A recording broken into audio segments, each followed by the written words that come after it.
আসসালামু আলাইকুম এভরিওয়ান, আশা করি সবাই ভালো আছেন। আমিও আলহামদুলিল্লাহ ভালো আছি।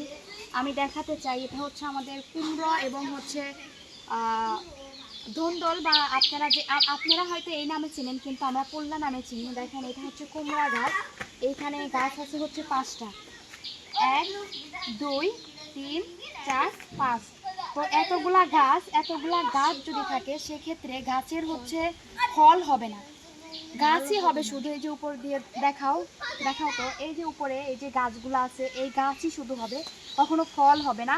ফল হলেও খুবই কম হবে। তাই আমি দেখেন আপনাদেরকে দেখাই, এই যে 5টা গাছ আছে, এই যে 1টা 2টা 3টা 4টা 5টা, তো এই 3টা গাছ হচ্ছে মানে কি বলবো, মানে ওদের আছে আর কি, গ্রোথ ভালো। দেখেন, এই এই 3টা গাছ আর এই 2টা গাছ, এই 3টা গাছের থেকে না হচ্ছে একটু কম গ্রোথ আর কি। এইগুলো একটু মোটা আর এইগুলো একটু চিকন। তো আমি এই 2টা গাছকেই কেটে দিব, যাতে মানে এরকম গাছের গ্রোথ বেড়ে যাবে কিন্তু ফল আসবে না, যাতে ফল আসে তার কারণে আমি হচ্ছে এই 2টা গাছ কেটে দেব। দেখেন, আমি নিচ থেকে কাটবো, নিচ থেকে কাটার চেষ্টা করবো আর কি, যাতে হয় আর কি, মানে ভালো হয়।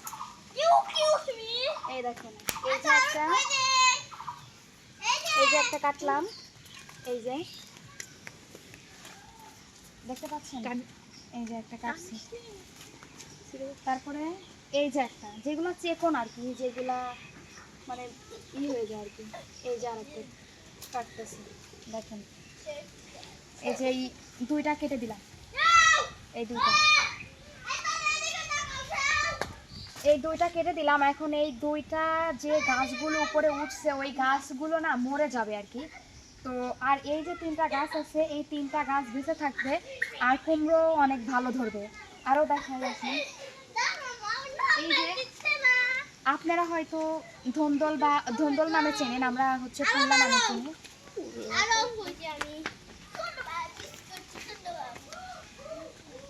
তো দেখাই, এই গাছগুলো হচ্ছে একই জানলাতে উঠে পড়ছে, মানে একই জানলাতে।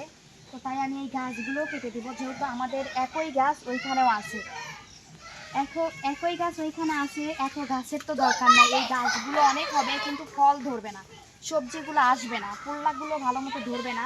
তাই আমি এই গাছগুলোকেও কেটে দিব। আর এই গাছগুলো একটু সমস্যা হয়েছে, দেখেন পাতাগুলো হলুদ হয়ে গেছে। এই গাছগুলোতেও তেমন একটা মানে আসবে না আর কি, পোল্লা আসবে না, পোল্লা ধরবে না। তাই আমি এই গাছগুলো কেটে দিচ্ছি, একটা একটা করে কাটবো। এইগুলো সব না,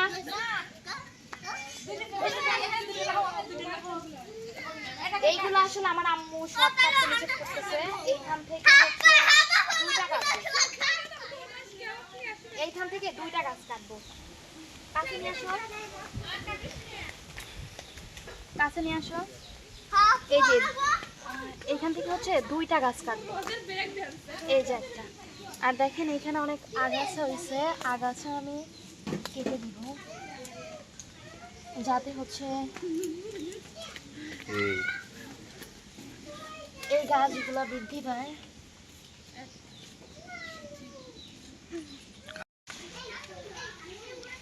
দেখেন, আমি এই 2টা হচ্ছে কেটে দিলাম আর কি।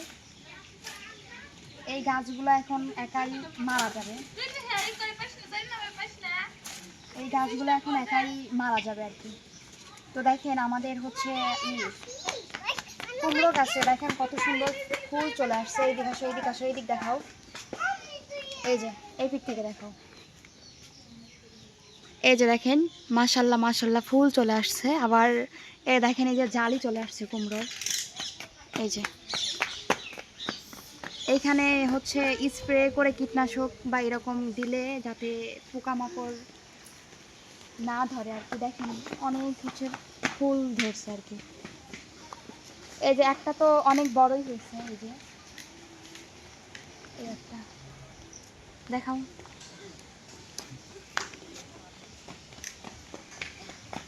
ধরে এই যে এই দিক দিয়ে দেখা, এই যে এই দিক দিয়ে, এই যে একটা। তারপরে দেখেন হচ্ছে এই যে আমাদের আরেকটা পুল্লা গাছ, এই যে দেখেন এই যে হচ্ছে আরেকটা পুল্লা গাছ, এই পুল্লা গাছে দেখেন এই যে পুল্লা চলে আসছে। এইখানে এইখানে আসো, আর পুল্লাটা দেখা। হয় তো এতগুলা পুল্লা গাছ, তার জন্য এই এই গাছ এইখান থেকে আর কোনো গাছ কাটলাম না, যেহেতু এই গাছ উঠে যাবে একদমই উপরে। তো আর ওই ওই সাইডের গাছ থেকে হচ্ছে ওই সাইডের গাছ থেকে 2টা কাটছি, আর হচ্ছে কুমড়ো গাছ থেকে 2টা কাটছি, আর কুমড়ো গাছ এখন 3টা আছে। দেখেন এই সাইডে কুমড়ো অনেক সুন্দর, মাশাল্লাহ আর কি চলে আসছে। দেখেন অনেক ফুল চলে আসছে, অনেক জালি হবে, কুমড়ো চলে আসছে। তো দেখেন এইগুলো আপনাদের যত মানে এরকম গাছ অনেক হবে, তো ওই গাছগুলো আপনারা কম রাখার চেষ্টা করবেন। যত কম থাকবে তত হচ্ছে ফল আসবে। যে কোনো গাছ গাছ এক জাতি গাছ রাখলে ওই গাছগুলোতে আর বেশি ফল আসে না, কিন্তু দেখা যায় গাছই একটা সময় অনেক বড় হয়ে যায়। তো আপনারা যদি ফল অনেক করতে চান তাহলে গাছ কম রেখে তাইলে ফল অনেক ধরবে।